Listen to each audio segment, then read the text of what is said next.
What's going on, everybody? Welcome to Geeks Got Game, the Geekiverse's all video gaming podcast / web show. I'm Josiah Leroy. With me today, for the first time, without Mr. Jeff Pavlak. First time here. alone. First time alone. My usual co-host not feeling too well, a little bit under the weather to say the least. So Jeff, hope you are feeling better if you're tuning in. He did send me some of his picks for what we're going to go on later in the show. But we are in very capable hands. Today, my co-host, Mr. John Fick. Thank you, sir. So, excited to get here. The December edition of Geeks Got Game. Whether you're listening on SoundCloud and iTunes or watching on YouTube, we thank you for tuning in. So, let's start the show with what we typically start with, and that is the segment, What's in your system? And I think the answer is going to be the same for both of us here. But I'll start with you, John. What have you been playing on your various? I think I'm going to surprise you. I've put down the usual suspect that you probably thought I was going to say Jedi Fallen Order. Yeah, we'll get there. Yeah, so I have been playing that since the last time we podcasted. But I've put it down over the last couple of days because Halo Reach has been re-released on the Master Chief Collection. I almost dove into it. That's all. We're the same gamer. All I'm playing is Halo Reach. I haven't touched the story yet. I've just been playing Halo Reach multiplayer, and I've been having a great time. Oh man, I got to get back into that. I haven't played since it came out, pretty much, or maybe like the year after. Basically, yeah. Is how about visuals? Any visual upgrade at all? I don't notice visuals, but that might just be because like I've played Halo 4 and 5 since then, so like that's what's fresh in my mind. Definitely runs better for sure. I know. Halo Reach was a little bit of a slog on 360, some frame rate stuff, especially in the story mode. But no, it's super crisp. I don't notice anything like upgraded in terms of textures or visuals, but it runs well. Matchmaking works great. The Master Chief Collection is so good. It's so good. I got to get into it. I started downloading it. I don't know what I'm waiting on there, but I will circle back to that, no doubt. Anything else at this time that's kind of got your system's attention? Pokemon, let's go. The new Pokemon, I'm playing Shield. So I rolled credits on that like 2 days after it came out. I crushed right through that. I'm a big Pokemon guy. Play those games a lot. Right now I'm kind of just working through trying to complete the Pokedex and catch everything and hopefully find some shinies. Well, there you go. I am playing a few things here. I kind of wrapped up some of what I was hoping to get done before the holiday season gets a little bit crazy here. So, of course, I am playing Star Wars Jedi Fallen Order. You and I both finished that one. You finished it before I did by about a week and a half. Was it that long? Really? Least, yeah. Oh, man. I remember texting you. I'm like, dude, I need somebody to talk to. Please beat this game. You dove into that and did a good job. Mine was a little bit of a slower roll there, but I got to the end. We won't spoil anything for you if you haven't finished the story mode. But this is a game I'm trying to 100%. I was just going to ask you that. You're playing Xbox? Yep. Are you going for all the achievements and everything like that? You know what? Because there's no here's a little bit of a motivation. There's no achievement that's tied to difficulty. For sure, which is nice. That's big for me. I like that a lot because you can dumb it down to story mode and get some stuff done. Yeah. Not that like once you beat the game, all the challenge is really gone. There's really no achievements or trophies for PlayStation guys. There's really nothing that's too difficult. It's kind of just repetitive and it's exploration. Yes, you just got to get to places. Find things. Exactly. That can be a little difficult. I came across. So in one level, and this is not really spoilery, but there's a Star Destroyer wreckage, and basically this is like a whole new area that I found post credits. I didn't even go there yet. It's super exciting. You get an achievement for finding it, and then going through and you have to discover the entire area. You have to pull all the chests and secrets. I'm a big fan of it. Yeah, this was a difficult game. I played on the second easiest setting. Me too. I don't know. There's 4 total. Yeah, story mode.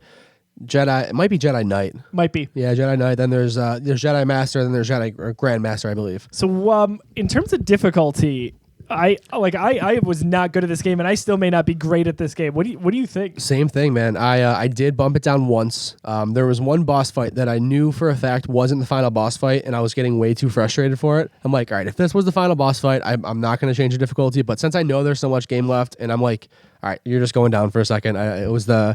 I'm not even gonna say locations or anything like that in case nobody's touched it. But it was like 3/4 of the way through the game. It was a boss fight. I think I know the one. Yeah, I'm sure you do. And I was getting sick of it. I didn't feel like so I bumped it down. The final boss fight took me. Oh man, I was easily that boss fight. over and over and over. I probably died like 75 times. I don't know time. I don't know deaths, but I'm telling you, it took me 3 hours nonstop. I was 2.5 there. I didn't put it down. I didn't go to the bathroom. I didn't grab a drink. I was so motivated to just beat this game. And every time it beat me, I'm just like, all right, this is it for the night. And then I'm just got that fire reignited. I'm like, all right, I'm not losing. I knew. It took me a while. Well, I didn't know. You had a very good inkling this was the final boss battle. I unfortunately did know because I looked up a YouTube video to see if I can find like a pattern I was missing. I'm like, all right, let me just go on YouTube. Let me see if there's like a quick like one of my force moves I should be using that would just be crushing this person, and I got ultimately spoiled. So I knew it was the end, not only the end, but I also got spoiled for something that happens a little bit further in the end that you know exactly what I'm talking about. And so if you play the game, one of those cool moments at the end got spoiled for me. It is hard to stay away. So I did a really good job for the most part avoiding spoilers. You and I were texting.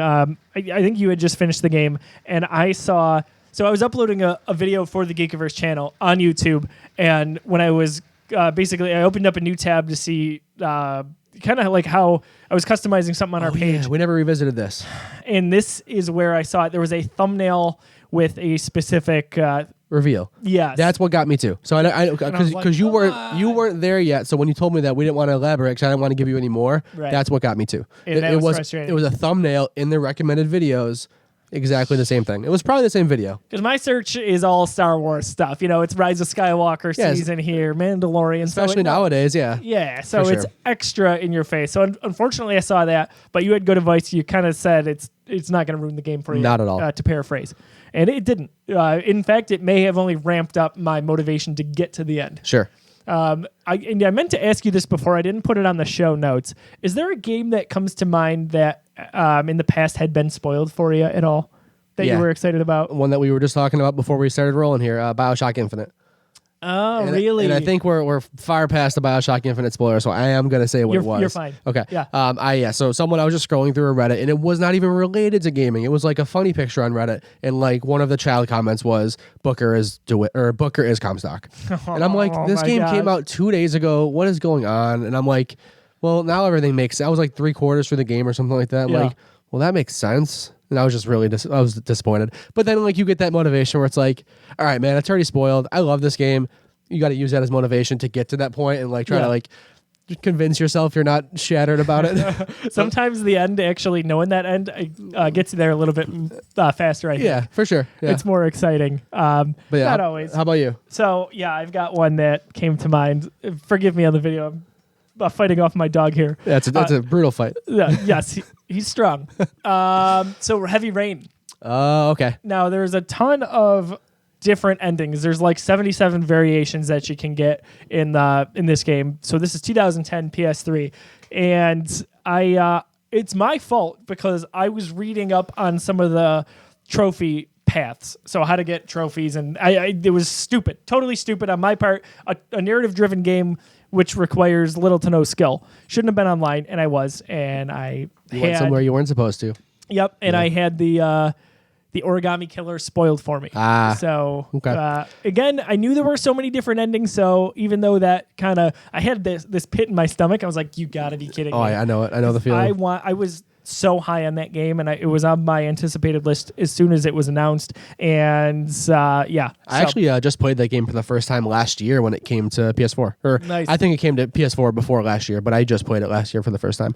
I did. I bought that and the other game that was Beyond Two Souls. Yes, there was a collection for it. It never released hard disk in the U.S., but PlayStation doesn't region lock, so I ordered a copy from overseas that was used, and I played through those again. I love Quantic Dream games. I know they're for a certain crowd for sure with how heavy they are in story and dialogue. Yeah, I'm one of them. You played Detroit? I did. I did not play Detroit, but I want to. That's one of those games where I'm just like, I don't know what happened, why I missed that. That was like right up my alley. I think I just started watching some reviews and like, I don't know what it was, but I do want to get back to that eventually. I've seen a lot of it, but that let's see, that came out not long after God of War. It may have been before God of War. Was it the same year? It was. I'm pretty sure they all it was 2018? about a month and a half later. So it was Spider-Man, God of War, and Detroit all the same year? Yeah. Wow. So there was a lot going on for Sony. And they had one of the best years in gaming ever with their first-party releases. But I'd love to hear from the community on this. Leave a comment on any of our social media, on the video, even on iTunes in the comment section if you got. What was a game that was spoiled for you? I would love to know. That's a topic that we haven't really dove into too much. That'd be a fun full episode. I think or so. A fun main topic. Yeah, that would be maybe something we'll revisit here. But also in my system, before we get off of that, I popped in Star Wars Battlefront 2 for the first time in a long time. We'll get to some of the news on that later. There's a new edition of the game, and that's a game I really do circle back to every once in a while. I know people don't love the multiplayer with it, but I actually dove into the very, very, very short campaign. I want to say when that came out, I beat it that night. Yeah, it's one of those.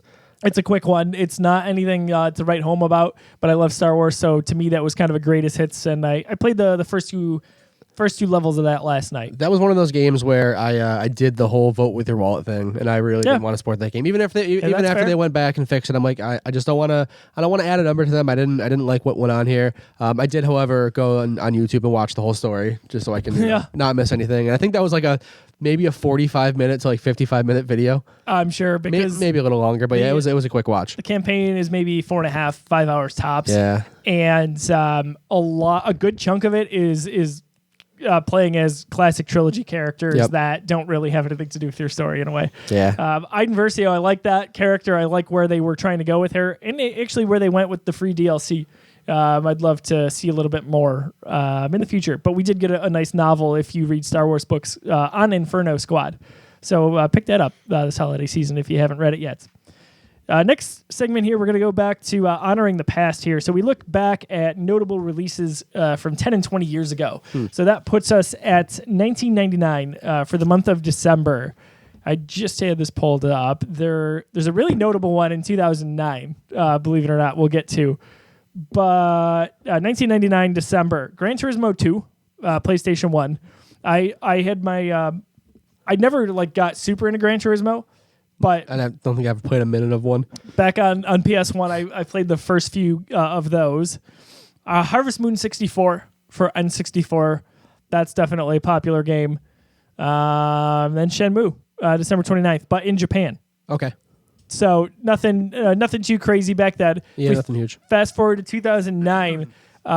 Most notable title, Angry Birds on iOS. That's huge. Absolutely huge. Yeah, that really kind of just changed the game. That is one of the first major players in mobile gaming, or at least the one that maybe helped take it to a new level. Yeah, I think that was the one that showed that it didn't have to be shovelware. Yes, I agree. That game was honestly really good.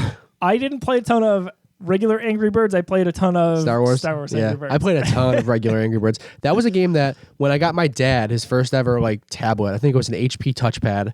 It was when they had a fire sale. They sold those things for $99 because they canceled them.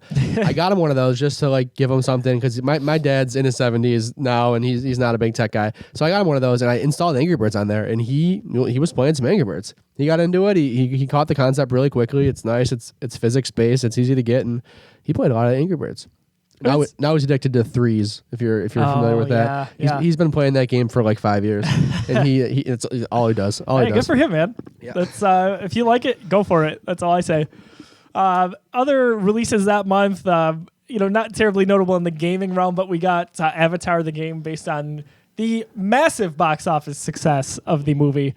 Silent Hill Shattered Memories for the Wii. They had a little bit of a niche following there, I think.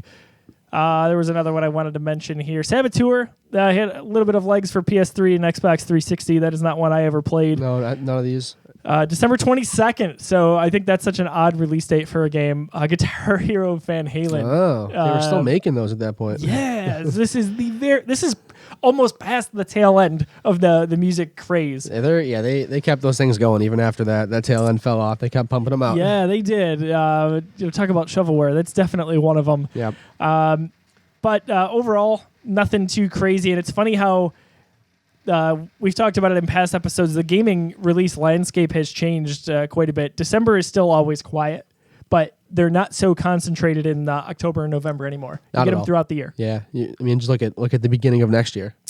Oh yeah, 2020 is going to be insane. And then we're getting 2 new, hopefully wonderful systems towards the end of the year as well. Moving on, this is a new segment I've wanted to talk about for a while, and it felt like the right episode to launch it because next year we are getting the PS5 and Xbox's Project Scarlet. So, what happens when we've got about a year left in a or before a new console comes out? I think about all the games I haven't played. Like I own a ton that I've gotten on sale here or there, like Black Friday sales, things of that nature. Things that have piled up. Yes, games I knew I would want to play and just didn't end up getting to. So I'm going to name just one a week or one an episode, and there's so many that I could, but I'm going to start with Fallout 4. Oh, okay. I can't believe, because like I listed it as one of my most anticipated games going into that fall. I think it was 2015. It sounds about right. Yeah. And I didn't play it. I own it. Like it is sitting on my shelf. For some reason, it kept falling towards the bottom of the list. I think it's on Game Pass too now. It is on Game Pass, and I think it probably kept falling down the list, not because of the quality of the game or my anticipation of finally playing it, but because I end up going towards smaller games. If I know there's a game in my backlog and it's in between big releases that I want to get on day one. For sure. So Fallout 4 being, a relatively big game, I would say, is one that unfortunately fell by the wayside. All right. Yeah, Fallout 4, I bought that on launch. I put about 90 hours into it and never finished it. I don't know what it was. It was one of those things where like I just got caught up doing all the side stuff and I was just like really down these different beaten paths and I was kind of having fun, and then that kind of got boring and I just didn't have the itch to go back to play it. I'm probably like 2 main quests away from finishing that game. It'll never happen. I think I even went on YouTube and just looked at the ending just so I knew how it ended at one point, but it's Fallout. I mean, you play Fallout 3? I've played 0 Fallout. Oh, really? At all? Nothing. Got it. Okay. Yeah. So I mean, I have a couple. I've dabbled in Fallout 3 and New Vegas before 4 came out, and it's just more Fallout. I would say it's prettier and more polished, but it's almost not. It's right. Like it's a Bethesda RPG. Those games are not either of those two things. No. It's Fallout. People love it. People get addicted to it, but it's It's not my favorite game. See, that's what I worry about. And the other thing is too, like I jumped into Skyrim a lot later than the average human being, and probably because I missed like the wave of excitement for it. Me too. So yeah, and people get on my case for it all the time. I'm like, I'm sorry, I wanted to love this game. I can't sink hundreds of hours into a game. And you know what's funny? I got the same problem / argument why I don't dive time into Skyrim, but I've probably played the first hour of that game 5 times. Yeah, I know. I've chosen like a different name for my character, different customization all the time. Yeah, I've played it on PC. I played it on Xbox, like 360. I think Xbox One. I think I played it on the Switch. I borrowed somebody's copy when it came out for Switch. I'm like, all right, this will be the time that I finally play Skyrim. It just never happens. So we had Jeremy White of WGRF 550 on the show over the summer, and I said this very thing about missing the excitement and not loving Skyrim, and how it probably was my fault. And he kind of was like, "Oh yeah, I'm so sorry you missed that." Yeah, and I'm like, "Yeah, it was a big deal. It wasn't for me." What about a game for you? So I didn't come prepared, but I don't really have to because there's so many. I figured. What I just did was pulled up the Metacritic for all the best PS4 games, and that would be the same for Xbox as well. So what do I go with this week? I'm gonna go with the number 1 game on this list, Metacritic wise, Red Dead Redemption 2. I've played about half of it, haven't finished it. Yeah, Red Dead Redemption 2 was a game that very similar to a lot of these big RPGs where it's just like I really, really have to love the world to dedicate that much time to it. And it just didn't grab me. And I know there's an alternate reality where I love that game. There is a John out there in the multiverse that game clicked with, and he has played it 3 or 4 times. But it just hasn't happened for me yet. Yeah. And that's so Red Dead, I know it's a big deal, and I know it was a lot of people's game of the years last year, but for me, yeah. I know. That's kind of where I'm at, and I don't know if I'm disappointed in myself or not with it. But that is one I will circle back to. I think I will too. I was thinking about it during the holiday break, popping that guy back in, because there's nothing really else coming out that I'm too excited for before the craze of the new year, right? Exactly. What is I assume you can kind of assume your answer from this, but I've always had a problem personally with like not finishing games. I don't know what it is, and it's not like a completionist thing for me, but I always felt like if I'm going to go into a game, I'm going to finish it. I'm fine with it. I do it a lot. I need to be more like that because why would I waste time going through a game I don't love? I guess. I came to terms with that pretty early on. And like that, so that mentality was always my barrier to entry on single player games. And that was why, like, for the longest time, I only really played multiplayer stuff, even though there was so much out there that like intrigued me. I was burned by, because I was, a big Call of Duty guy back in the 360 days. I would start the Call of Duty campaign and I wouldn't like it. And like that kind of just threw me off the single player games. Yeah. So I'm like, I'm not going to spend $60 on a game that's only single player because what if I don't like it? Right. So then I'm just like, if I like it, I like it. If I don't, I'll restyle it. Like I kind of bit the bullet and really absorb that lifestyle, and I do it all the time now. Like we'll talk about one of our upcoming topics, like the Game Awards and all these nominees. There are so many of these games that I've touched, and I'm just like, it was fun. And yeah, sure. I think I've mentioned this twice already, but the amount of times that I'll go on YouTube and just watch like, a Let's Play of the way a game ends because I want to know how it ends. But there's no shame in not finishing a game. I don't know what it is, and I've gotten better with it over time. And but there's some part of me that's always like, you got to finish this game. You got to finish this game, get an opinion on it, and like, why? That's kind of ridiculous. I have an opinion on it. I don't need to finish it.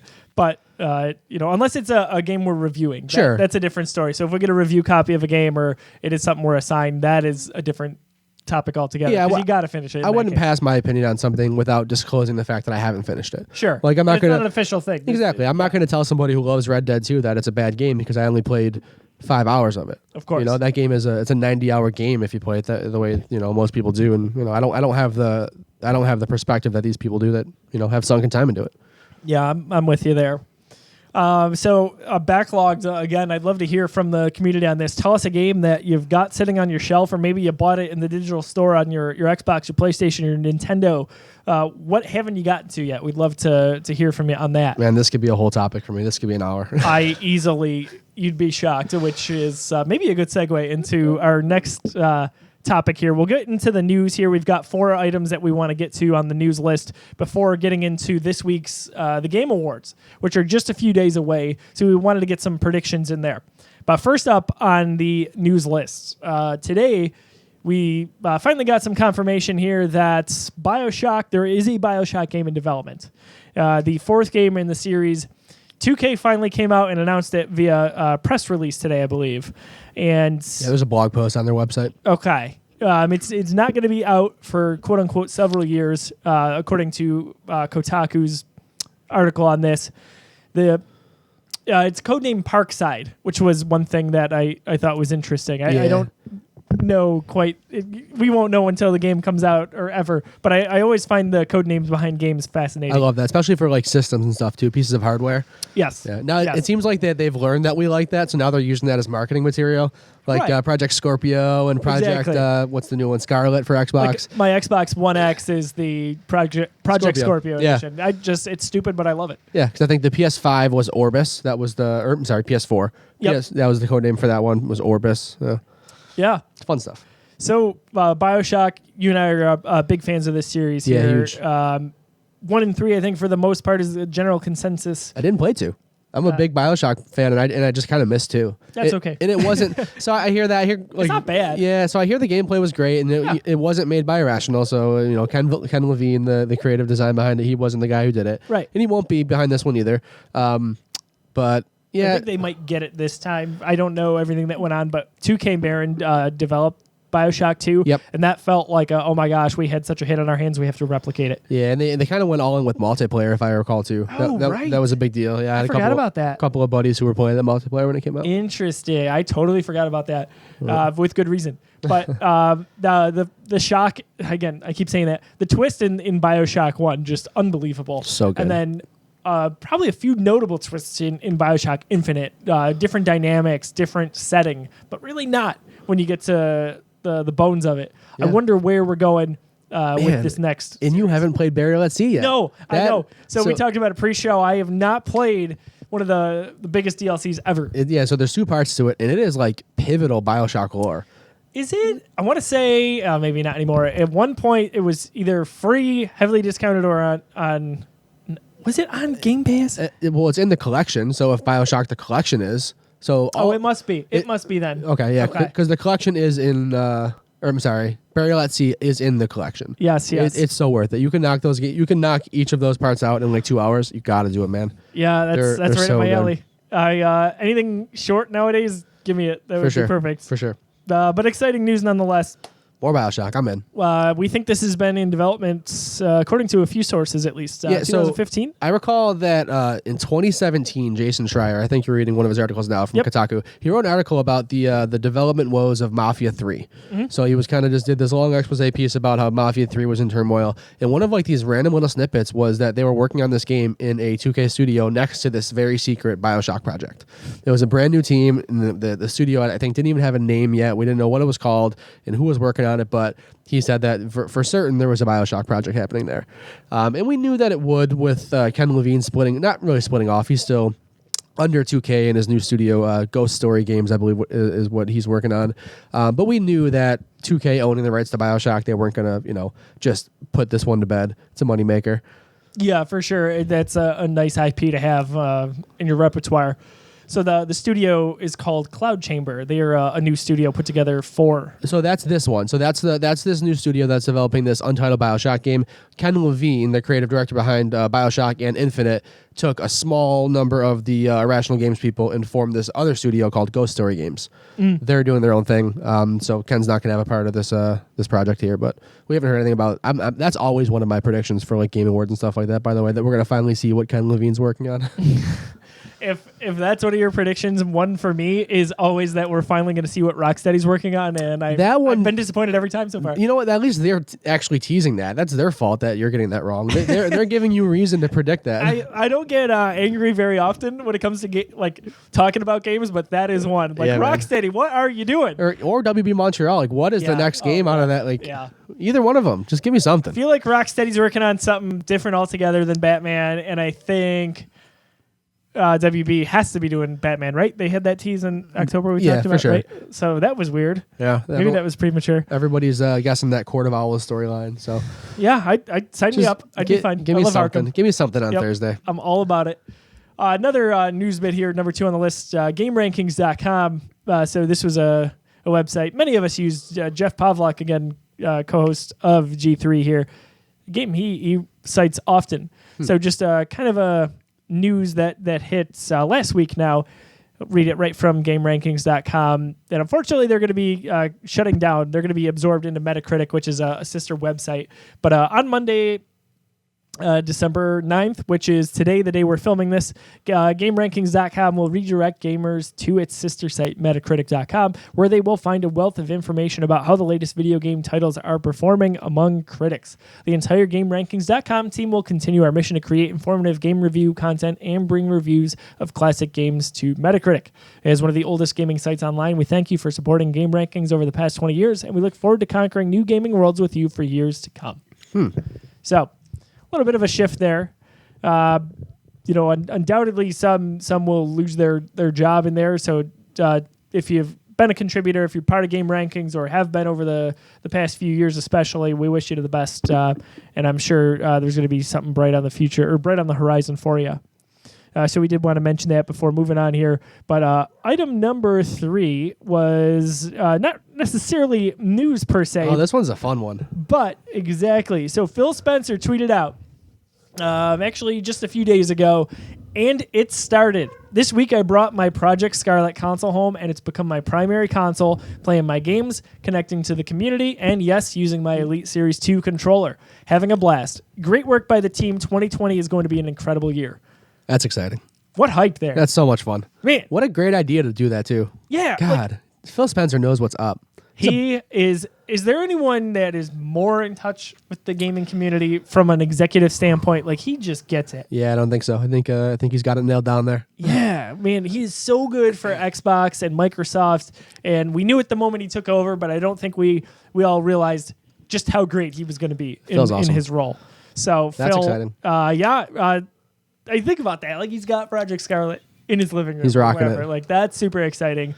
Without, like, right now, if you had a pick, without knowing anything else, would you, what would be your day one? Project Scarlet or PS5? So tough. We know nothing, really. It's so tough. The only thing that we know, there's a lot that we know, because these two companies have kind of really painted roadmaps towards this next gen.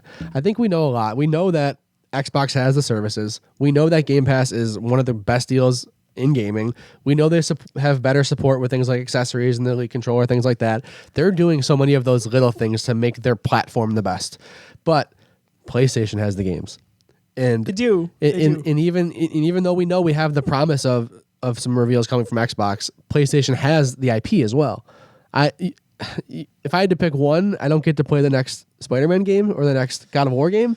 So Last of Us is coming out, thankfully, on PS4, but maybe I don't get to see Ghost of Tsushima. Like, it's tough. Forgot about that game. So and that's probably a PS4 game too, but to just, like, hypothetically, not only does PlayStation have the advantage, in my opinion, in the first party studios, they have the IP that we still care about right now. So right now, yes, I agree. But who knows? It's tough.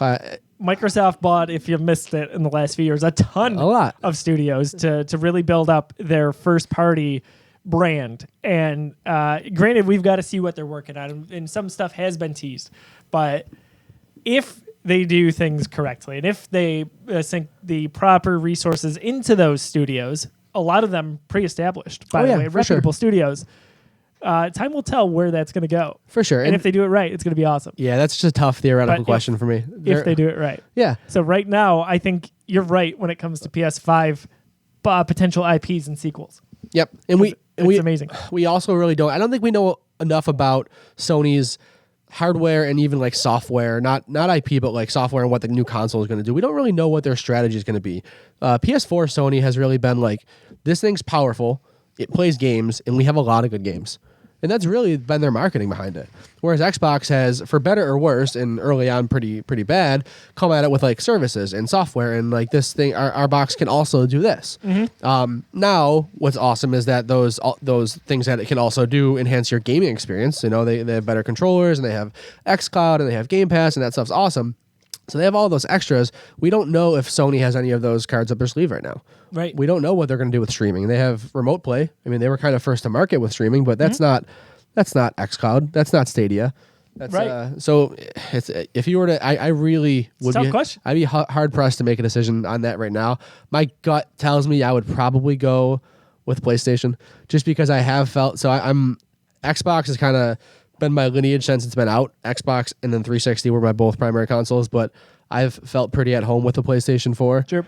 And those IP have really won me over. So if I had to tell you right now, I would, and I had to make that decision, I would say PlayStation, but I'm really looking forward to the next Xbox too. I think you can't go wrong either way you go. Yeah, it's gonna be a different launch to the generation than it was this year. I'll tell you that right now. I think this generation. I would, like, knowing what we know now, this could change all tomorrow or even at the Game Awards. We don't know. For me, it's Xbox. It's I've stuck with it. The 360 was the first time the Xbox was my primary console. And so Xbox One has remained my primary console, where I play all my multi-platform stuff on that. And then I play, obviously, exclusives on my PS4. But day one, we're getting Halo Infinite, we believe. That's what's been told to us, and assuming there's no hiccups or delays, anything like that, that's going to be a game that we'll be able to play right as we take home our Xbox. Yeah. And that is a killer app. That is their Breath of the Wild. That's huge. Yes. So that and that's why Breath of the Wild had a more than 100% attach rate for the first for the first couple of months or whatever. Likely, since I don't have to live in a world where I have to decide, I will probably buy an Xbox first. And I will probably live at home on the Xbox for my third-party stuff next generation. And I will have a PS4 for exclusives. There was a time when I almost switched over to the PS4 because I was playing so much of it.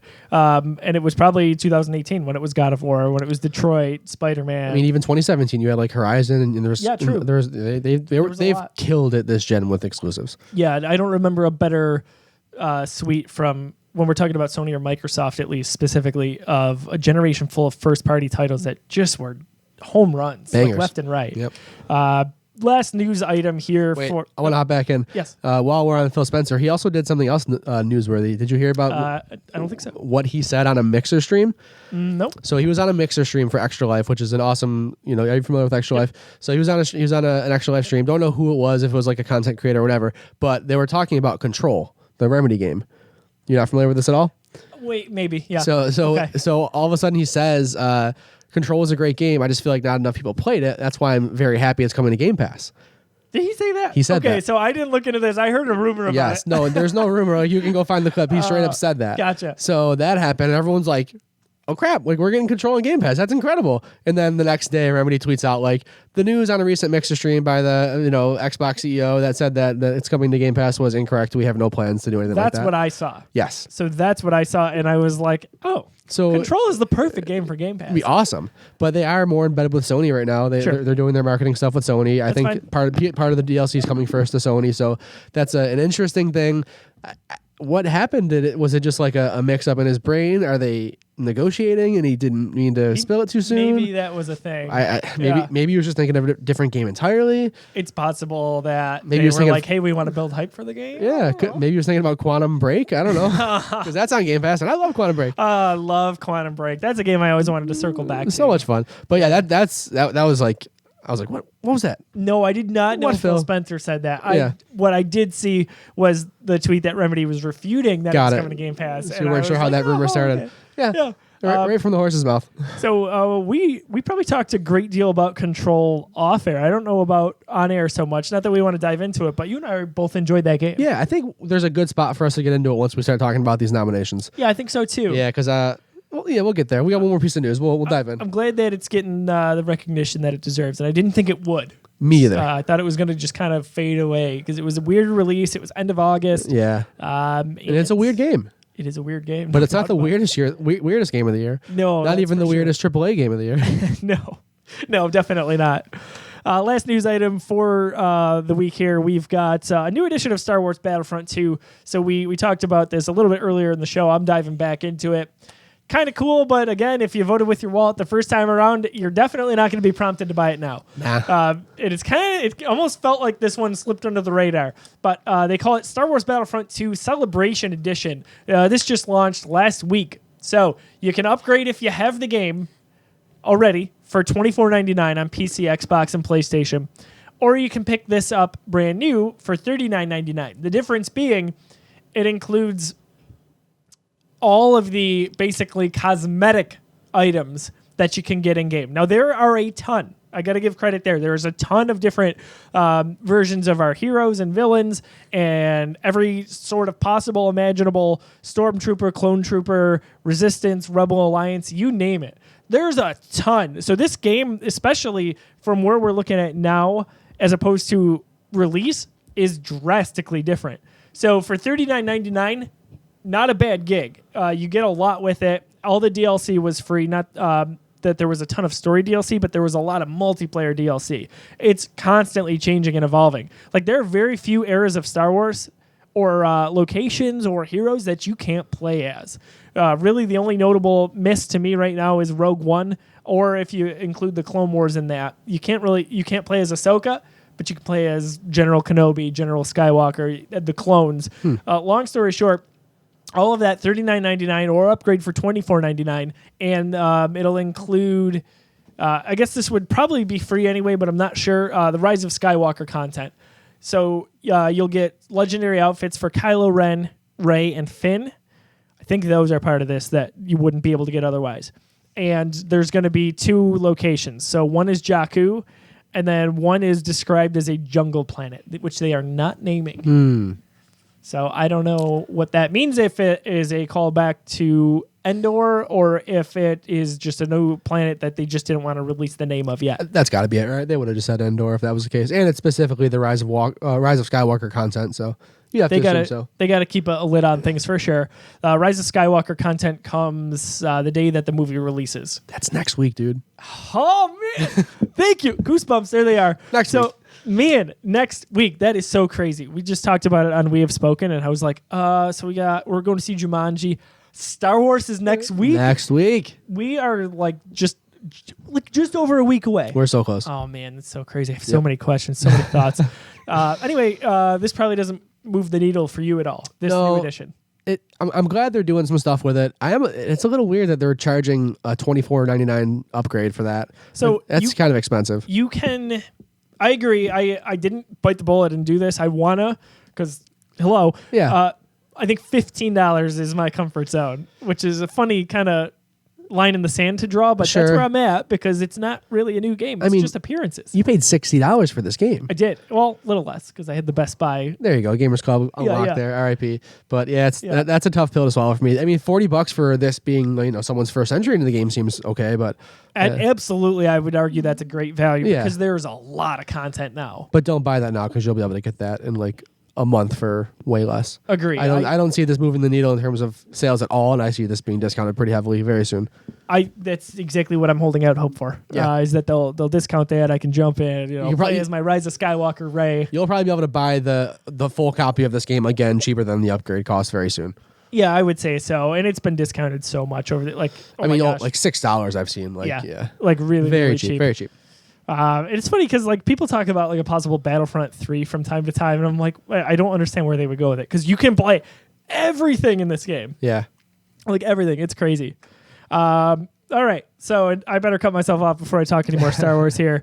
We'll get to the meat of the show here. The Game Awards are this week, one of my favorite gaming events of the year. They've done such a wonderful job with it, especially in the last, I would say, 4 or 5 years. When did Keeley take over? I think this has kind of always been Keeley's thing. But So like he- he started funding this on his own. So they broke away from it was first on Spike TV, I think, and then it was G4 TV. Yes. So it was Spike for a while. It's broken away a couple of different times. I think this is the 4th year that Keeley is like it is just the Game Awards with no network attached to it, and because I think Jeff Keeley like owns a company called the Game Awards. I mean, I think that's like his I job. believe you're correct. Yeah. Yep. So I think it's been like 4 years, and I could be wrong about that, but whatever. You know what I mean? It's year 4 or 5 either yeah. way. 4 or 5 Yeah. years where it's been like a separate. Obviously they're sponsors. It's not a completely independent project, but this is Jeff Keeley's baby. And 4 or 5 years, and it has it's only gotten better every year. I love it, just like you. It's a great production. It's even if no announcements were on the horizon, I Yeah. think it's a fun event. That's never that's always cool, but that's never the reason I'm excited. I'm always kind of just surprised by the announcements. I know they're coming, but for whatever reason, I don't get hyped for them like I do for like an E3 or something like that. Same. I'm just excited to just watch the celebration of games. We got some really big stuff last year. We got Marvel Ultimate Alliance 3, which was nice for Switch. The Persona. Didn't we get the Persona reveal that I think you're right. Joker was going to be Yes, we did. in Smash? We got That was huge. A ton of game reveals, like the indie game reveals, which were great.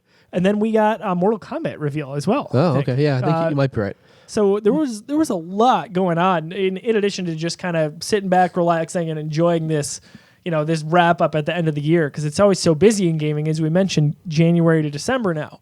So on top of it, we're getting a tease for 10 game reveals, I believe. I think the number is up Right? to 15. 15? Okay. So that number 10 came out when so Jeff Keighley did an AMA on Reddit. I want to say it was Thursday or Friday of last week, and that became a quick story. He answered a question. Someone said, what can we expect? Anything new? And he goes, yeah, I can't really set your expectations. Everyone likes different stuff, but I think we're at like 10 different games, 10 different brand new announcements. And I think today I saw a headline that number is closer or if not at 15 unreleased footage for games that we haven't seen before yet. I'm all about it. Yeah, it's I gonna be can't cool. wait to see what we're going to get. Well, what we're going to do here is jump through just some of the categories. The nominees. For the nominees for the 2019 Game Awards. Offer who we think is going to win. Maybe our selection. We've got Jeff's as well. So even though Jeff is home recovering, we're going to work him into the show here a little Here bit. in spirit. Yes, he is. I vote we start for the big one. Let's go right into the big discussion. Let's do it. Game of the year. All right. So from the list, we've got Control, Death Stranding, Super Smash Bros. Ultimate, Resident Evil 2 Remake, Sekiro or Sekiro? I say Sekiro, but I say Sekiro as well. I don't know. Sekiro, Shadows Die Twice, and The Outer Worlds.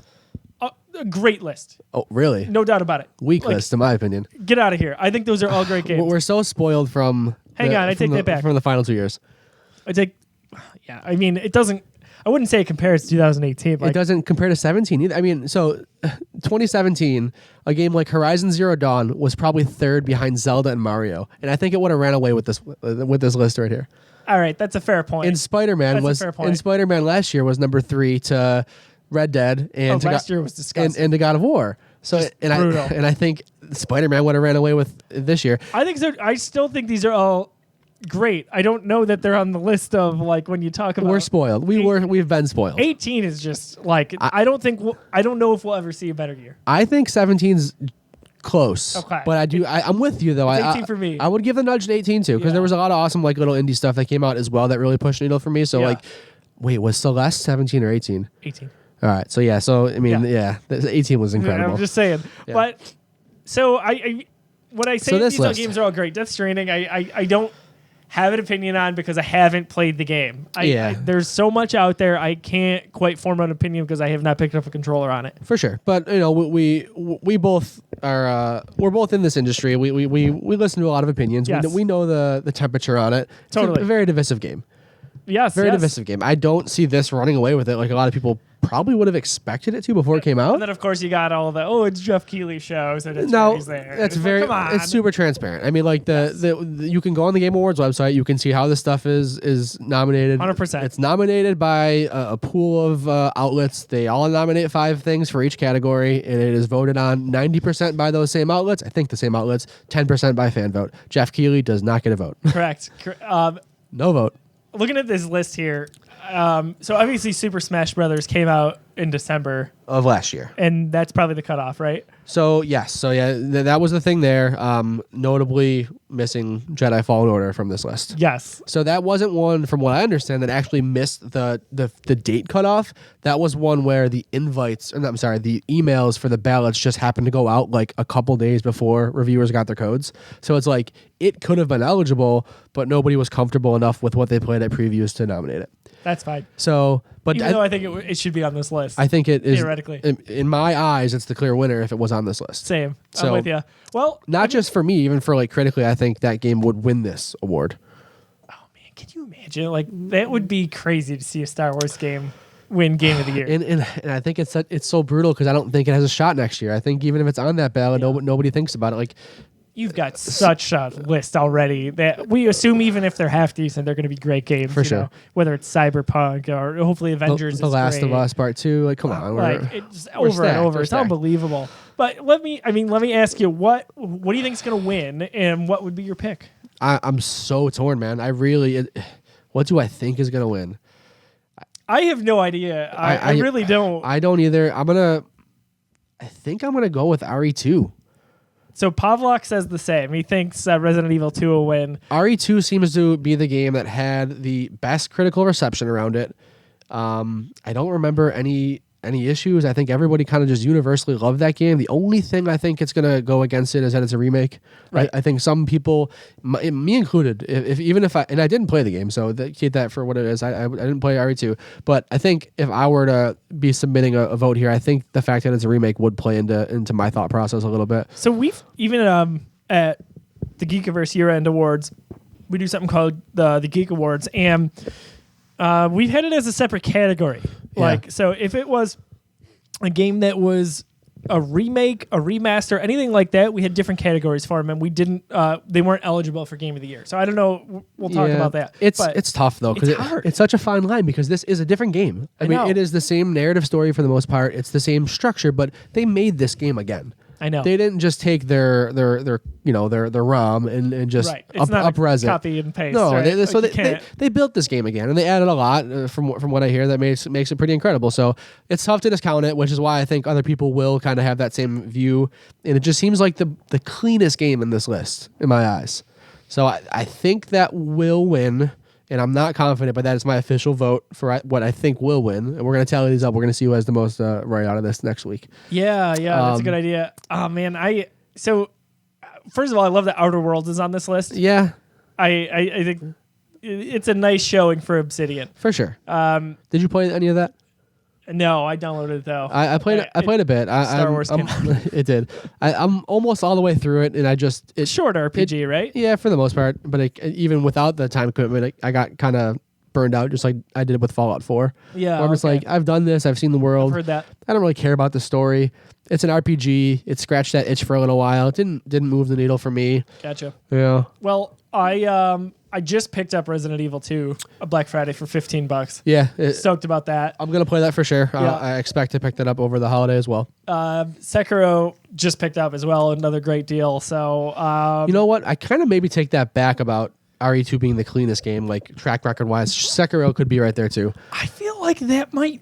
People who love that game love that game. That did very well critically. I mean, all these games did to different degrees, but like Sekiro, it's hard to find. I think you're hard pressed to find really a lot of negative press on it at all. Yeah, I think the issue is going to be it's for a specific group of people. You have to like those games. So is there going to be enough people out there who didn't vote for it because they didn't touch it?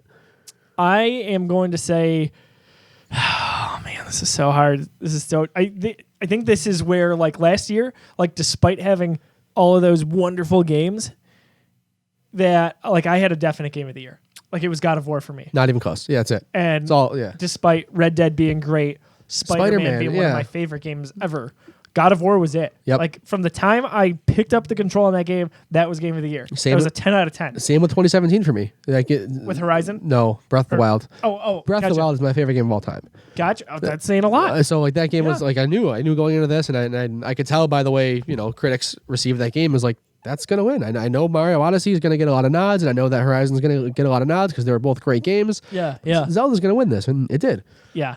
Well, I thought that Red Dead was going to run away with it last year. God of War won, right? It did. So Red Dead won like all these different awards, and it felt like the popular commercial choice. Yeah. Not to take anything away from it. No, like game's incredible. But God of War like had my vote hardcore, and my jaw dropped when it won because I never thought it would. I was so happy. Yeah, that was it. All right, I'm going to go with Game of the Year here being. I'm going to go with Sekiro. Believe it or not. So it's kind of the dark horse choice in my opinion. Yeah, I think you're not probably not too far off there. I think. I'd like to say Control because on this list it's Control for me. However, there's a lot of reviews out there that were mediocre for it. It's not a universally loved game. Yeah, that's true. That could factor in here. Agreed, and I'm with you on that. That's my pick out of this list too. Control is my pick. Out of these games, I really only played Control and the Outer Worlds and dabbled and gotten my ass beat and smashed a little bit, but that's really about it. I have still not played Super Smash Bros. I don't own it, but I've gotten wrecked on other people's consoles. I've not played a second of it, which is crazy. I'm not a fighting game guy, and I'm not a Smash guy. I know they're kind of some people consider them the same thing, but they're not for me. Control's that would be my game on this list as well. Now again, my game of the year is Jedi Fallen Order, which got snubbed from this list, but okay. Best game direction we'll move on to here. Again, it's tough with not having played these games, but I'll tell you, Control again felt like it really did a good job of. What are our nominees here? So we got Control, Death Stranding, Resident Evil 2, Sekiro, and Outer Wilds. Oh yeah, my clear pick is Outer Wilds on that one for game direction. Okay. So Outer Wilds could have. So you throw Outer Wilds on that first list of game of the year. That's my game of the year in that list. I would still nudge, in my personal opinion, Fallen Order over it. But until Jedi, Outer Wilds was my game of the year. I do remember you talking about that. It's very good, and art direction is exactly what it does the best. This is a open game, and it is just like, hey, you are in this little solar system. Figure it out. Everything. There's a couple of different planets. Where do you have to go next? Figure it out. These are the little breadcrumbs we gave you. So that's my pick, and I also think it might win. I am going to say I'm going to predict Control wins. Okay. Here. Now, Control, I felt like, and it's funny because we talked about it. I think there's 5 different powers and abilities, or power/abilities you can get. It's been a while.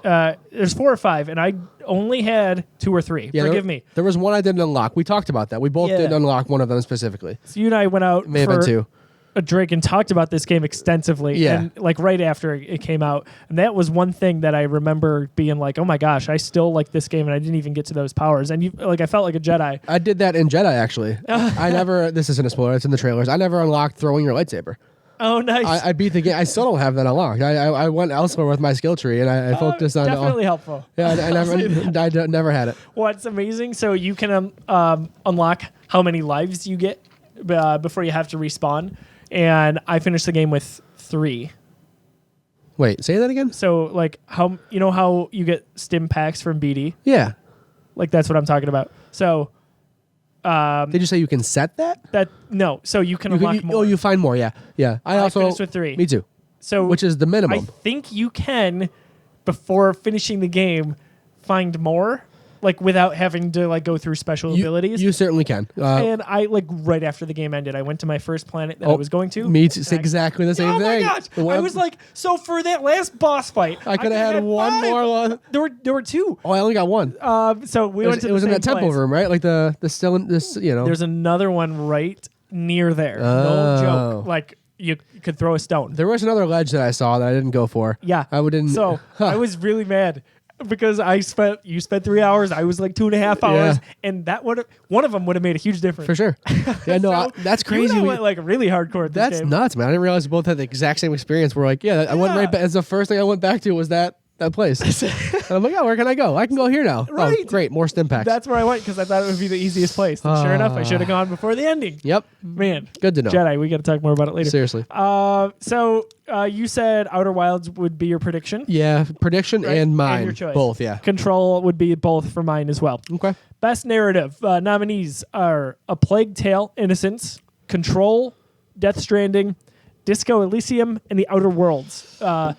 Man, The Outer Worlds has no right being on this list. for narrative, yeah. I just didn't. I don't know. I'm gonna predict best narrative goes to A Plague Tale. Yeah. I heard a lot of buzz about that game. I don't know much about it. That's maybe one of these on this list that I don't know much about. I know people love Disco Elysium. People are all about that game. I've heard people say that it ruined The Outer Worlds for them in terms of playing an RPG and kind of when they came out. This is where I think Death Stranding will get the nod. Okay. This is where I think That's my that backup. people filling out ballots will be like, okay, Death Stranding did something. What did it do? Well, it told us a story. It was well acted. People don't really necessarily like Norman Reedus in this game, actually. But for the supporting cast was supposed to be pretty good. I think Death Stranding gets the nod. The only thing I can personally give it to would be Control, 'cause that's all.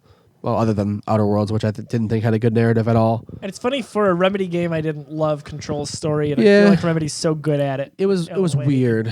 Yeah, It was- and it didn't make sense a lot of the time to me, and I don't feel like a story can kind of circle around and make sense Yeah. at the end, but this one still just kind of felt like there was a lot of fill in the blank. It was one of those where it didn't make sense and it wasn't my fault. Exactly. I understood what That's I the should best be. way to put it. Yeah. Best way.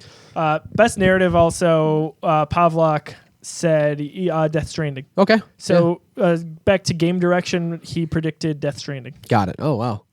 Yeah, I don't know. Yeah, so from what I've seen with reviews and some stuff, I guess direction for Death Stranding could make sense. Yeah. But man, if Outer Wilds doesn't win game direction, it's because enough people didn't touch it. Probably. That is what that game. It's Or the they're bread, confused. That's the bread and butter. Or they're confused.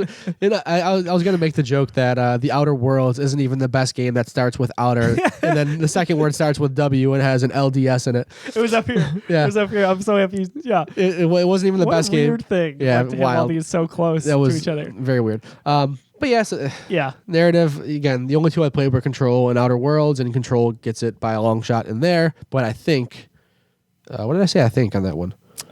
I think I said, Death I don't know if Stranding? you did. I did say something. Okay. I think I went with Death Stranding. Oh, Okay. this is where I said it gets a nod. Yeah, I think people like the story in that one. I think Death Stranding gets a big award here. Best narrative is a pretty prestigious award. It's not Game of the Year, but it's Hey, that's saying a lot. something to write home about. Yeah, I think Death Stranding gets the nod, and I think my pick is Control. I'm with you on personal pick. Control for me. Best art direction. So we've got nominees: Control, Death Stranding, Grizz. I've heard it. Grease, and I've heard.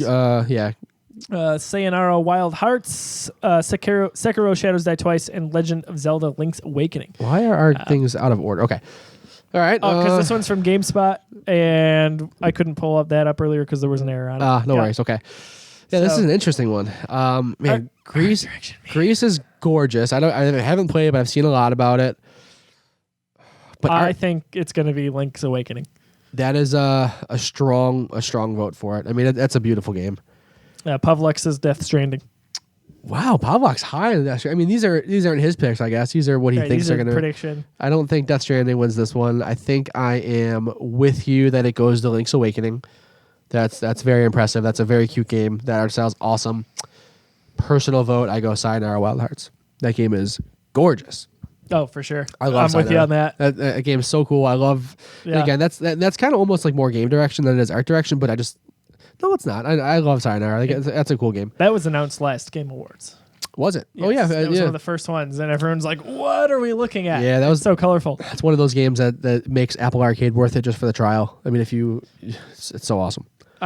So for me, I'm gonna agree. Sayonara Wild Hearts in terms of best art direction for personal pick, and then I think it will actually come through. Oh really? I think so. Yeah. All right. So you're gonna go at Wild Oh, no, Hearts? no. You know what? No. Link's Awakening? I'm sorry. I keep going back and forth. Yeah, it's tough. I'm going to stick with Link's Awakening. Okay. I'm going to go with my first pick there. So we're on the same page there. Yeah. We think Link's will take it, but we both think Sayonara is the Zelda's best. got to win something probably. And Yeah. looking at the list. I would agree with that if it wasn't a remake. If it wasn't, I'm with you on the kind of the thought with remakes. Like, I don't hold it against it, but there has to be something said for it. Yeah, for sure. So, yeah, see, my GameSpot list is kind of all over. It's okay. I'll find it. No, you go first. Okay. You got you're the runner here. So, best score / music. So this is always huge for me. I'm so into this, and I've got a definitive pick. Can you read the nominees? Yes, we've got Cadence of Hyrule, Death Stranding, shocker, yet again, Devil May Cry 5, which I cannot wait to play, and that's on Game Pass, Kingdom Hearts 3, and Sayonara Wild Hearts. My pick, Kingdom Hearts 3, I also think it's going to win. Wow. Outer Wilds got snubbed. Outer Wilds has such a good soundtrack. Yeah. That's like, wow. Musical cues, whether it's in a movie or a game, so big to me. I love it. It sets the mood, sets the atmosphere. They're trying to tell you a story sometimes or even give you hints with it. For sure. And we've talked about it on our Star Wars series, with John Williams, what he's trying to tell you. And with this, Kingdom Hearts 3, I do not love that game by any means, but I'll tell you, I like one thing that nailed was the score, musical score. I'm with you on this list here. I think I think my personal goes to Kingdom Hearts. I think it wins too. But man, if Outer Wilds was on this list, I think it would be my vote for sure. Pavlak predicts Cadence of Hyrule. Yeah, I mean that's a musical based game, right? Yep, That's a rhythm game, and the same with Sayonara Wild Hearts. I mean, it's just basically a music video, endless music video that you play. Wouldn't be crazy at all. No, so yeah, this could go 3 different ways, but I'm with you, Kingdom Hearts. Best audio design next. So that was that. Those are kind of those are close, but I think some of those things you touched on fall more into audio design, like specific cues. I mean, like music cues, obviously Sure. go to soundtrack, but a lot of those like momentary cues fall into audio design, I think. So I mean, if you think score music, it's like what goes on the soundtrack. What are you listening to in your car? For sure. Best audio design is everything else, but maybe with a little of the score wrapped into it. Sure. In my opinion. So best audio design, the nominees are Call of Duty: Modern Warfare, Control, Death Stranding, Gears 5, Resident Evil 2, and Sekiro again. My pick would actually personally be Gears 5. Did you play through the campaign in that? Through it now, I've played a bit of it. I think is there 5 chapters? I'm probably almost done with 3, if maybe not started 4. Yeah, I was really a big fan of how that ended. And I enjoyed it all the way through too. But Gears 5 would be my personal pick. I think, man, it's hard. I feel like best audio design is going to go to... I'm going to go with Resident Evil 2. So this is one that... Atmosphere for me. Atmosphere is huge. Call of Duty Modern Warfare, in their original, not marketing, but their original press demos of this game, audio was a huge thing they focused on. They talked a lot about how realistic these guns sound, and they spent like a lot. I remember listening to podcasts, like Kind of Funny podcasts, stuff like that. People who went and saw this game early on press showings, that they spent a lot of time talking about the audio design. Interesting. So I think that'll win it because of the focus on it. And it's great, no doubt about it. Yeah, it sounds incredible. Big fan. I don't really have a pick in this one. Nothing really jumps out at me in terms personally? of what I've played. Yeah, Control had some really cool cues audio wise, but like nothing really jumped out at me. Pavlak's got Sekiro. Yeah, I didn't touch that one, so I can't. Yeah. Yeah. So I'm gonna go Call of Duty for kind of both, just because I really don't have an answer for me. But I think Call of Duty wins. Okay. Do we want to dive into best performance? We can talk about it. I don't really have I don't think either of us have a horse in the race, right? Do we? Laura Bailey is Kate Diaz was awesome. I mean, she'd be looking at this list. So we've got Ashley Birch as Pavarti. Oh, she was awesome. Yeah, she was a lot of fun. I like that character a lot. In Outer Worlds, there's Courtney Hope as Jessie Faden in Control. She was wonderful. She was incredible. No doubt about it. I wrote about it in my review too, how good she was. Laura Bailey as Kate Diaz in Gears. Mads Mikkelsen as Cliff in Death Stranding. And that's a shame because I love Mads Mikkelsen and I would love to have experienced it. And yeah, I hear he was incredible. He's good all around, always. Matthew Peretta as Dr. Casper Darling in Control. Yeah, I can see that. That's my pick. I just totally forgot about him. Norman Reedus, Sam Porter Bridges in Death Stranding. And I've heard very, very subpar things about Norman Reedus' performance in that game. Really? Yeah, very one tone. That's kind of crazy to me. Yeah, I mean, I believe it. I'm just saying it's like you're such a top build guy. And, Yeah. a lot going into it. Yeah, so I don't think he wins. A lot of people probably would have guessed that based on his star-studded status, but my pick is going to be Matthew. Was it Peretta? Yes. For Casper Darling. That role was incredible. That's your personal pick? Personal pick. My personal pick would be Laura Bailey as Kate Diaz because, man, she, even back to Gears 4, just delivered such a performance for me. Yeah, she did kill it. I really liked her in Gears 4 and 5 as well. I predict, actually, that Courtney Hope's going to win. Me too. I feel like she's this is a great list, but like she's the popular choice. Yeah. Like this was a coming out year for her in terms of that. Yep, agreed. I'm with you. What do we got here Jesse Faden. for Pavla? Did he list one? Performance, Laura Bailey. Okay. Cool. Games for Impact, I don't really have much to say for that. I love this category. I listen to other gaming podcasts, and it kind of gets joked on a little bit, like, oh, what does it mean? I think it's kind of clear that they're going for, like, if you look at their, I'm going to pull it up here. I finally figured out that this list is alphabetical. Nice. Like, why is our list so different? Why is mine seem like it's random? Why they would be different. So Games for Impact, the way they describe it is for a thought-provoking game with a pro-social meaning or message. Okay. That's not binary. That's not black and white, but we know what Jeff and his team means there. Sure. I like this category a lot. For me, the only nod I can give it to it is Life is Strange 2. That's the only game that I have any experience with here. Very excited to finish that up very soon, but I've heard great things about Concrete Genie. That's a Sony exclusive that I think that deals a lot with bullying. I don't know what Grease tackles, but I know a lot of people love that game. Do you know anything about Kind Words? No, nothing. Kind Words is, I think it's a PC only game, and it's almost interesting to call that a game. It's a place where you can just write something, and it goes out there, and anybody can take that and just respond to you. And it's literally just, and it has like this this soundtrack that's always playing. It's like this lo-fi chill hip hop beat that's just always going, and it's meant to be just a place to hang out. So it's kind of just like an experience. Like you just log on to Kind Words and you just hang out and read what people have got going on. That's different. And you can respond to them, and it's kind of just all about. Apparently, the community is very, very good about self-policing, and it's just a really cool, very different type thing. I haven't played or experienced it myself, but I've seen a lot about it. Sea of Solitude, I don't know anything about. Man, I wanted to play Sea of Solitude so bad. I haven't yet. I know I will circle around to it. Yeah. That was announced 2 E3s ago now. It was part of EA's kind of indie games, Okay. like Unravel. Yeah. So that one would be a hope for me. It's funny, Life is Strange 2. I played episode 1. I was not a fan. Just not a fan. Really? So episode 1 of part 2. Yeah, so Got it. Life is Strange 2, episode 1. I just was not into it. I have the season pass. It turns. Okay. Try it again. Okay. Yeah, it gets better. I mean, yeah, your gaming opinion definitely matters to me, so that's something I'll shift back into. Very similar taste. I have it on PS4.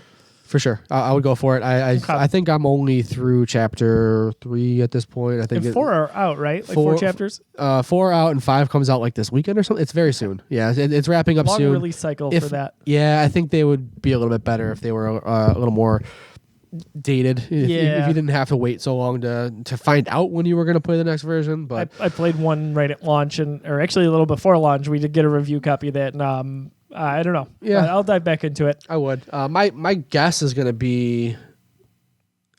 I think I'm going to go with Kind Words. That's such an interesting idea, and I hope enough people have seen it and it's got the exposure to get that kind of a nod, because it really kind of lives up to what this category is going for. Mine and Pavlak's prediction both actually is Life is Strange 2. It's the most notable, for sure. You know, oh yeah, no doubt about it. And it comes down to sometimes how many hands have touched that game. So. Yeah, absolutely. Okay. Best ongoing game. So we've got Apex Legends, Destiny 2. Destiny 2 hanging around, man. Yeah, they've done a lot this year. This was their first year self-publishing. That's right. I heard some good things. Final Fantasy 14, we've got Fortnite, of course, and Tom Clancy's Rainbow Six Siege. All very, very good answers. Yeah, I got to predict Apex. For me, Fortnite across the board.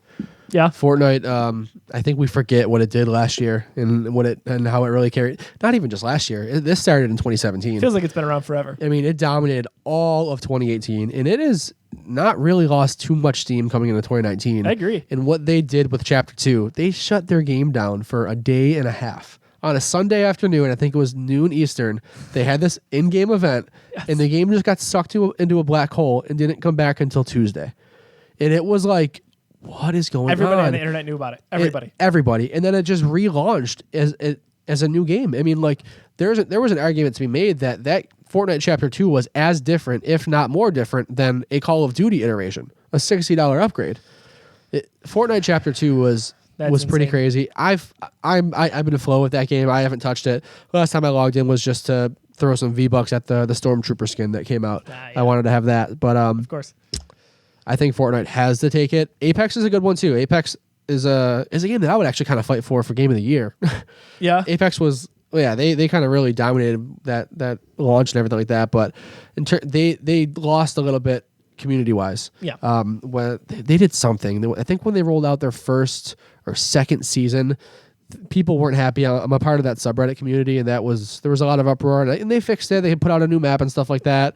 But I think they had some ebbs and flows. I think Fortnite is the one. Pavlok also predicts Apex. What a year for Respawn, by the way. For sure. Incredible. I mean, they haven't missed yet. No. Respawn, I mean, yeah, Titanfall and Titanfall 2 didn't sell well for very different reasons, but they have not missed yet. They're a developer that I trust with anything at this point. By the way, if you haven't played Titanfall 2, go play them. They're cheap. They're great. And I just saw a story that the PS4 player base of Titanfall 2 it just skyrocketed recently to like 75,000 active users from like 2,000. That's crazy. It must have been a sale or something like that. And the launch of Apex really caused an upswell and people going back and trying Titanfall for the first time as well. So those games are great. High quality titles there. I'm a huge fan of those. For sure. I'm good with skipping best independent game unless you want to. I got to give a shout out to Outer Wilds. It has to win this one. Yeah. Yeah, I mean, that's just all. Disco, obviously, huge too. Really want to play Katana Zero. Oh, Untitled Goose Game. People love that game. People unironically think that is a treat. And I didn't touch it, and I've seen a lot of videos on it. Are you familiar with it at all? No. It is. I heard the name. That's it. It's like a really small experience where you are this goose and you have to just kind of do these silly things, like you're in this front yard and this guy's raking, and the goal is to just steal his rake and throw it in the pond. And it's just very cute. It's very cartoony. I'm all about it. Yeah, and people love it, and unironically think it's an awesome. And there are people who ironically love it as well. Hey, look at how many simulator games we have, right? Like that's actually a really fun category this year. That's I give it to Outer Wilds because I adore that game. Of course. Wish I played Katana Zero. People love Disco Elysium. Pablo Is You. People love. This is a killer category this year. Who do you think? Who do I think wins it? So? I think Untitled Goose Game wins. Oh man, can you imagine? I think that they controlled the media and they controlled the message enough. It's tough. Are they gonna pull it away from some really, really quality stuff? I think yes. My vote for who wins it: Untitled Goose Game. Personal vote: Outer Wilds.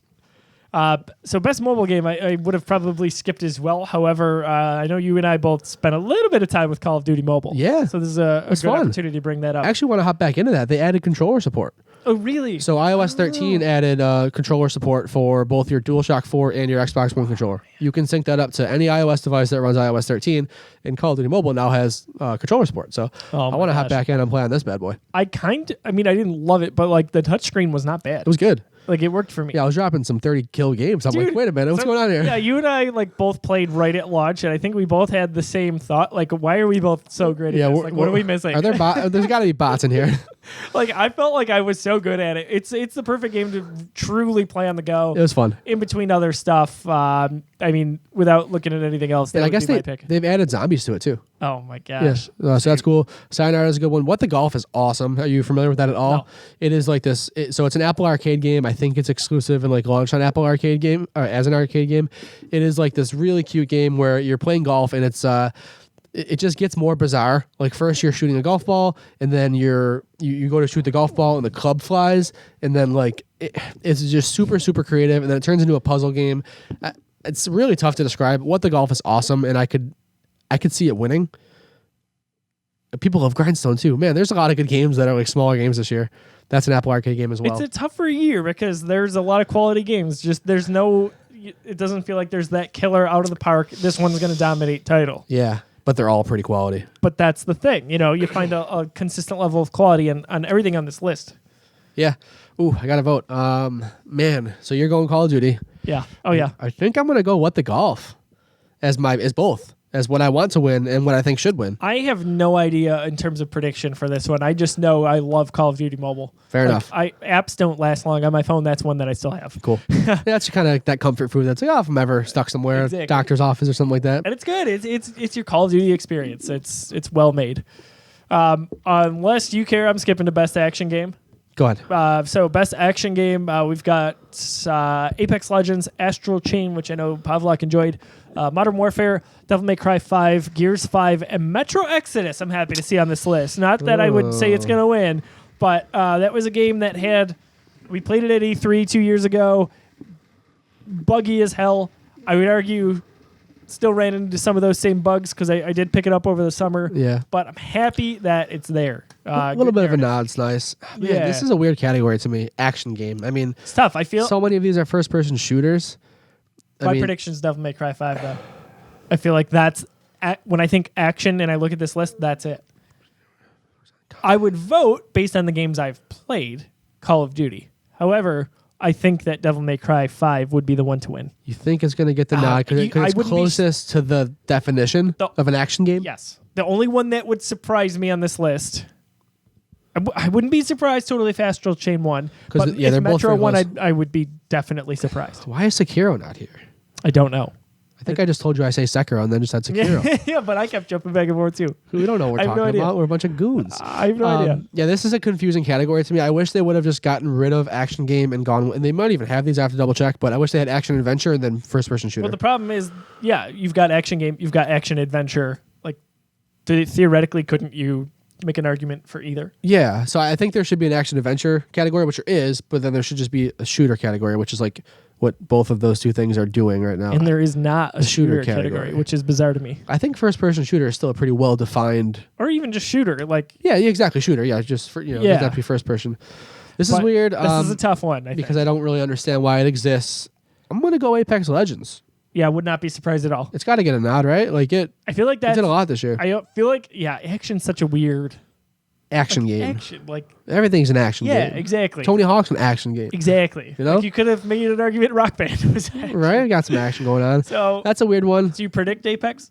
Predict. Okay. What would be your pick? Like you personally on this list. What's the best action game on this list? You might say Apex as well. No, I'd probably go Call of Duty. Call of Duty. Yeah, that was a fun campaign. Yeah, I loved it. Oh my gosh, it's so good.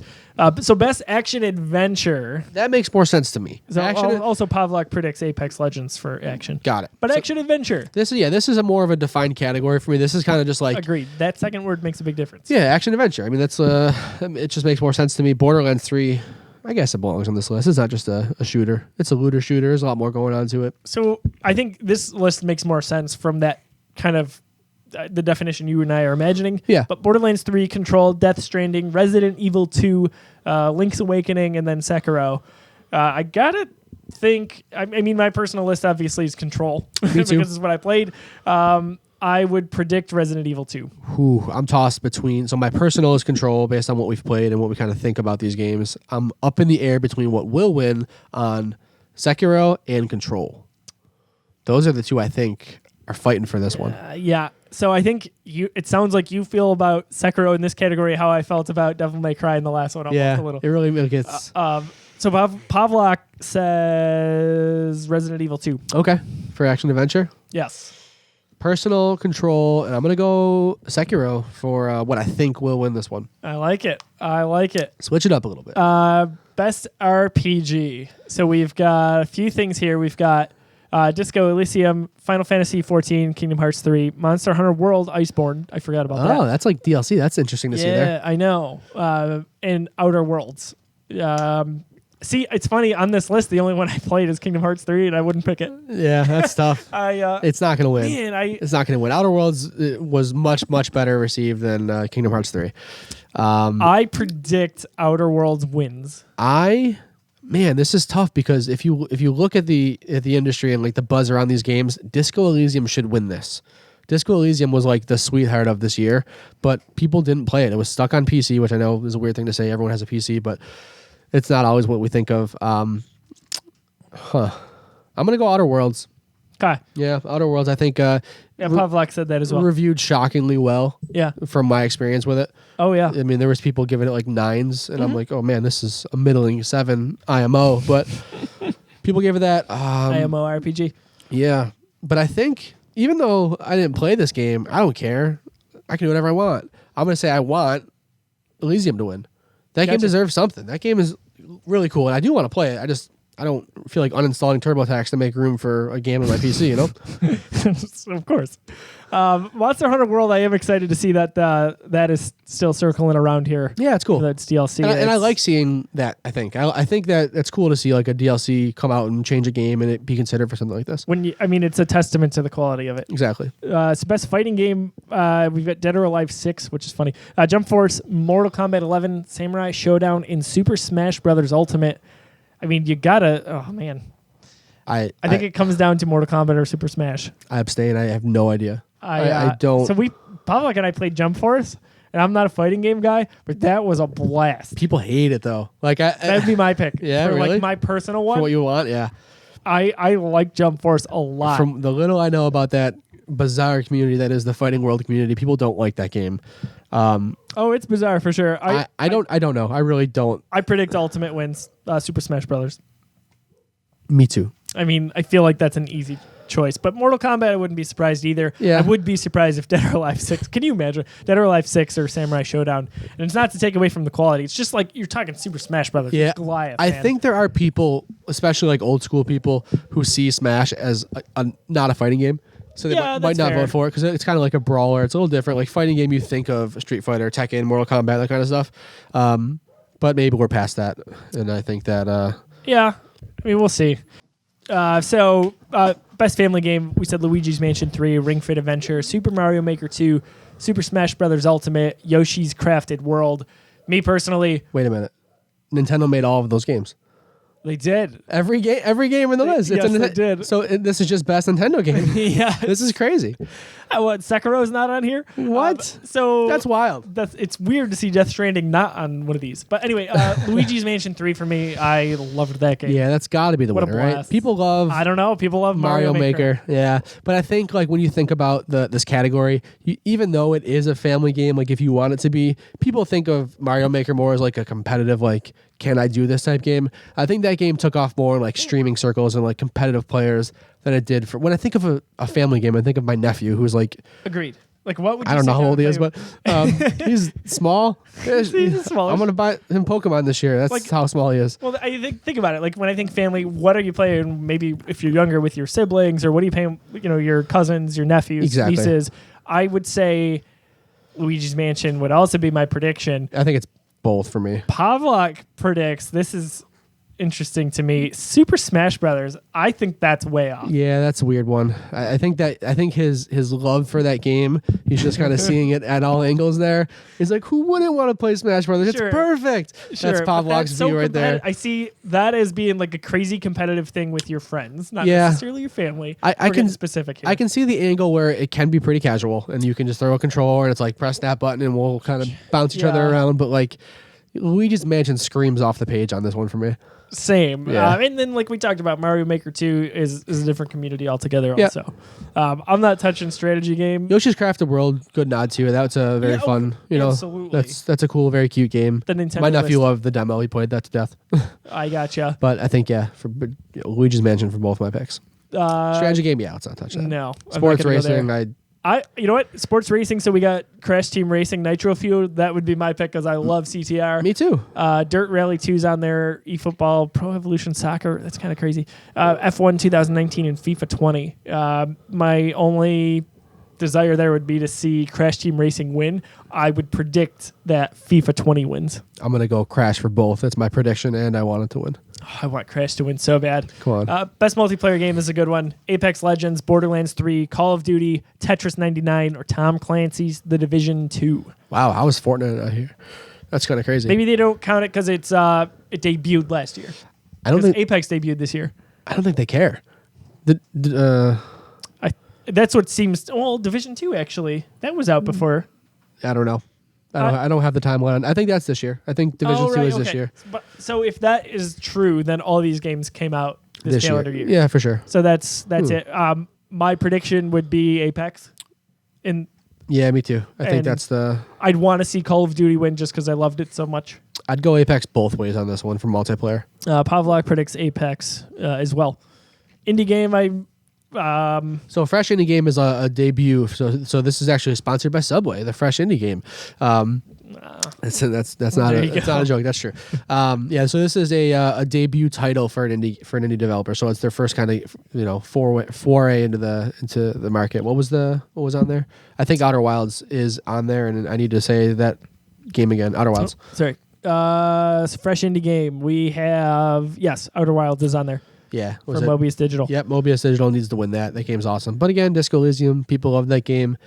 We'll see. My friend Pedro, that's something I've seen on Xbox quite a bit. So I was so pumped for that game. Very disappointed. Really? Yeah, it didn't live up to what I wanted it to be. All right, fair enough. I've got no pick there. Either way, I don't know if... so Pavlok's got Outer Wilds as his prediction. As he should. Thanks, Jeff. Good job, Jeff. I've got nothing else here. The rest of it is content and esports. Yeah, content creator, I'll give a shout out to Courage. I love Courage a lot. I think Dr. Lupo is cool. He does a lot for the community. The other people. Well, Shroud's always one of the best. He made a big splash this year, switching from Twitch to Mixer. Yeah, for sure. That was a big splash. He followed... I guess he followed Ninja, but... I want Ewok to win strictly because of the name. Yeah, of course. That's really cool. How could I not? Are you familiar with Ewok? No. So she's a teenage girl and she's deaf, and she's a Fortnite streamer and she's good. I do know about her. She's awesome, and she just recently made the switch to Mixer as well. So a lot of people are making that switch over there. What is Microsoft doing? Paying people, investing in studios and streamers. Yeah, it's smart.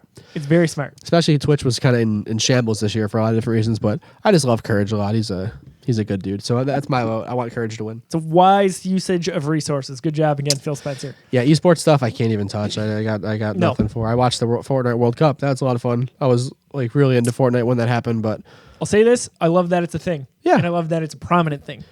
I almost don't know if it belongs at the same show.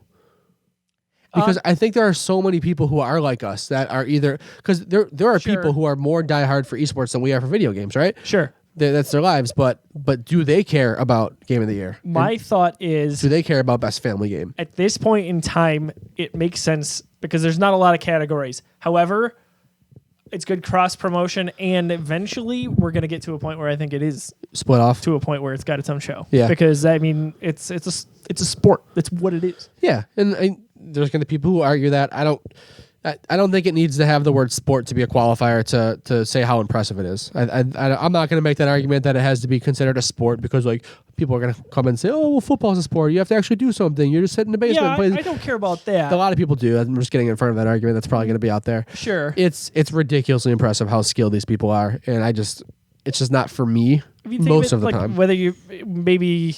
you play football or maybe you play in a band. You perform, right? You're a performer. That's in a way for sure what this is. And that it's so as popular as it is awesome.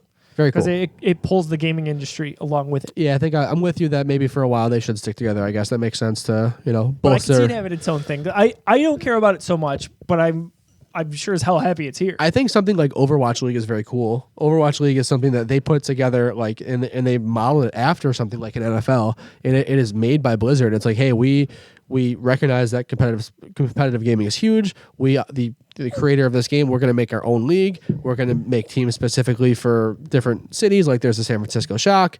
I think that's the only team I know.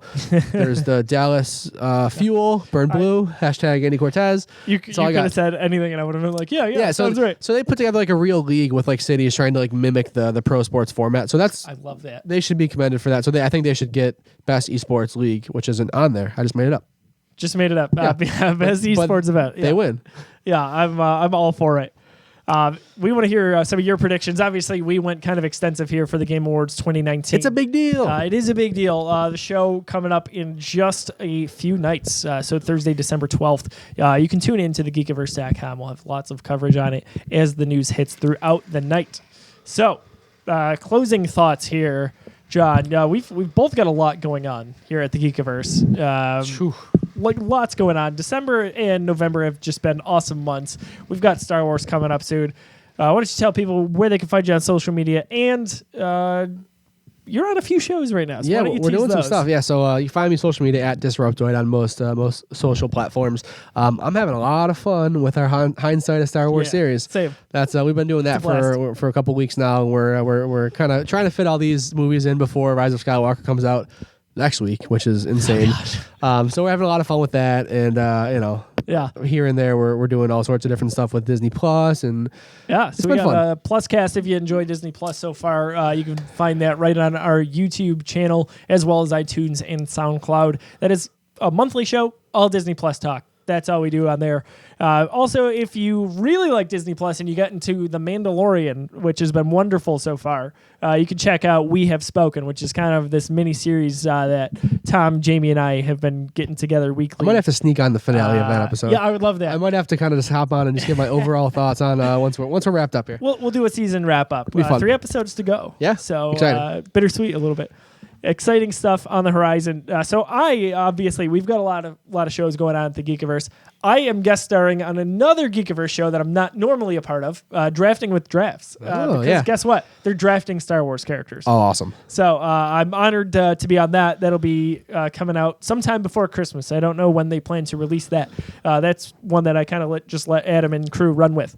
But I'm excited to be there. Our friends at Community Beer Works host us. So we film in Community Beer Works lobby right on the west side in Buffalo.